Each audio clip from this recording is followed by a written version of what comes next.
عقد من المجد نقدم لكم عصر الأهلي الذهبي.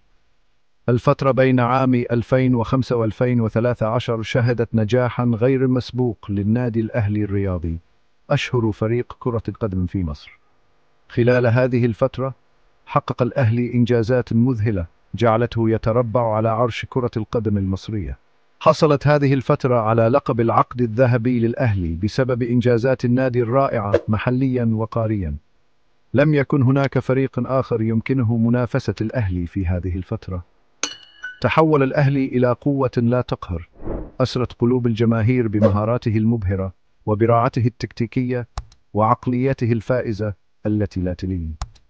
كان الفريق يلعب بروح قتالية عالية. كان هذا العصر شاهدا على اتزان النادي بالتمييز والتخطيط الاستراتيجي والدعم الثابت من ملايين المشجعين المتحمسين.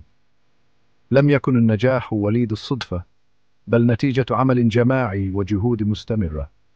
قصة الأهلي خلال هذه السنوات تتجاوز مجرد الانتصارات، إنها قصة إلهام وقوة، وانتصار النادي حفر اسمه في سجلات تاريخ كرة القدم. كل مباراة كانت تمثل تحديا جديدا وفرصة لإثبات الذات. شهدت هذه الفترة فوز الأهلي بعدد مذهل من الألقاب والجوائز، مسجلا بذلك معايير جديدة للنجاح في كرة القدم الأفريقية.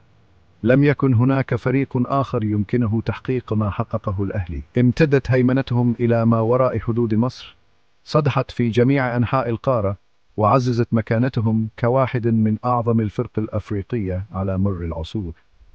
كانت هذه الفترة بمثابة العصر الذهبي لكرة القدم الأفريقية. شاهد العالم بدهشة كيف تفوق الأهلي باستمرار على خصومه، مستعرضا أسلوب اللعب يتميز بالدهاء التكتيكي والجمال. كانت كل مباراة فرصة لإظهار مهاراتهم الفريدة. نتعمق في هذا الفيديو في العوامل الرئيسية التي ساهمت في نجاح الأهلي الذي لا مثيل له خلال هذا العصر الذهبي، وندرس تأثيره على كرة القدم المصرية والأفريقية. تابعونا لاكتشاف أسرار هذا النجاح الباهر. ملوك أفريقيا، هيمنة قارية وانتصارات. كانت هيمنة الأهلي على القارة الأفريقية خلال هذه الفترة رائعة حقا، حيث أظهروا تفوقا لا مثيل له في كل مباراة. لقد أصبحوا مرادفا لدوري أبطال أفريقيا، أعرق مسابقة للأندية في القارة، حيث قدموا أداء استثنائيا عاما بعد عام.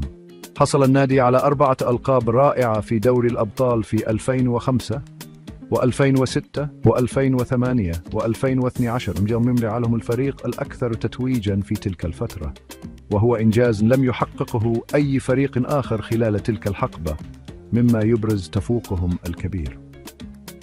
وصلوا إلى النهائيات في 2007 و2013، مما يؤكد استمرار أدائهم عالي المستوى في كرة القدم الأفريقية وعدم تراجعهم عن القمة. لم تكن هذه الانتصارات مجرد مصادفات، بل كانت شهادة على فريق الأهلي المنظم جيدا، وانضباطه التكتيكي وقدرته على اللعب تحت ضغط هائل، مما جعلهم قوة لا يستهان بها. غالبا ما جاءت انتصاراتهم ضد خصوم أقوياء من جميع أنحاء القارة، مما يدل على قدرتهم على التكيف مع أساليب اللعب المختلفة والتغلب على أي تحد يواجههم مهما كان صعبا.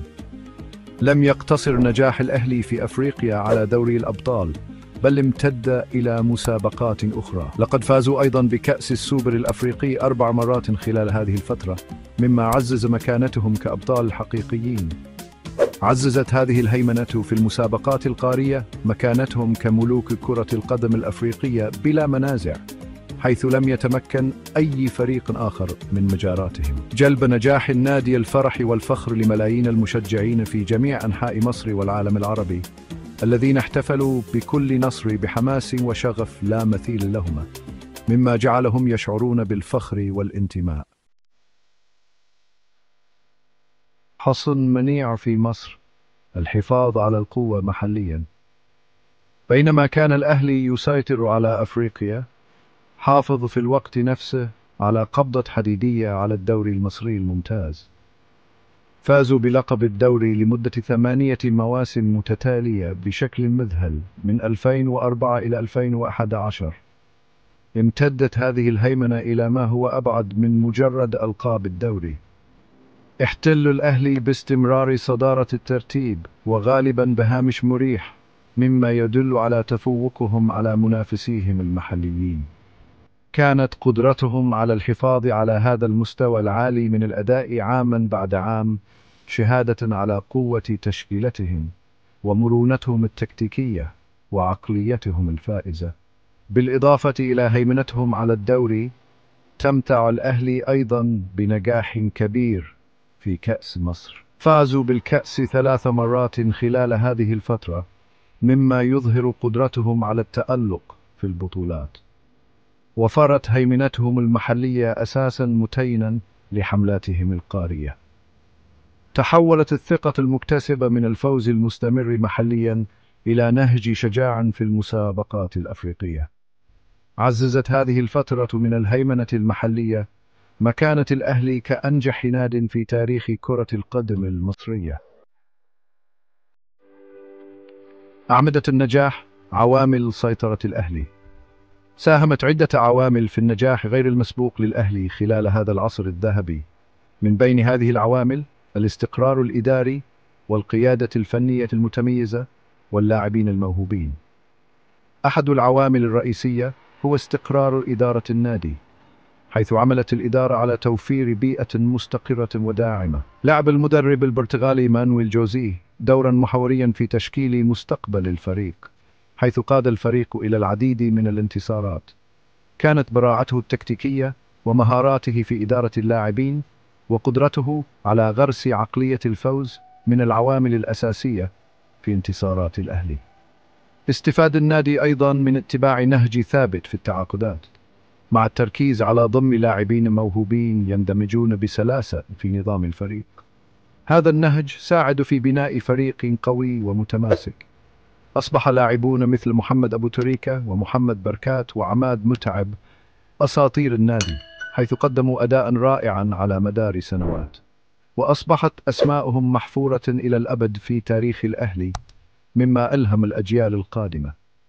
بالإضافة إلى التألق الفردي، بني نجاح الأهلي على أساس العمل الجماعي والروح الجماعية القوية. قاتل اللاعبون من أجل بعضهم البعض على أرض الملعب، مما عزز من تماسك الفريق. مظهرين مستوى من الوحدة والتفاهم كان مفتاح نجاحهم. عززت إدارة النادي بيئة إيجابية ومهنية، مما ساعد في تحقيق الأهداف، مما يضمن شعور اللاعبين بالتقدير والدعم. هذا الدعم كان له أثر كبير على أداء اللاعبين. خلق هذا ثقافة فائزة تخللت كل مستوى من مستويات النادي، من الإدارة إلى اللاعبين. كان هذا المزيج الفريد من البراعة التكتيكية والموهبة الفردية وروح الفريق حجر الزاوية في هيمنة الأهلي، مما جعلهم فريقا لا يقهر. إذا أعجبك الفيديو فلا تبخل علينا بلضغط على لايك، ولتشجيعنا والحصول على المزيد من المقاطع المثيرة قم بالاشتراك بالقناة ومتابعتنا على فيسبوك.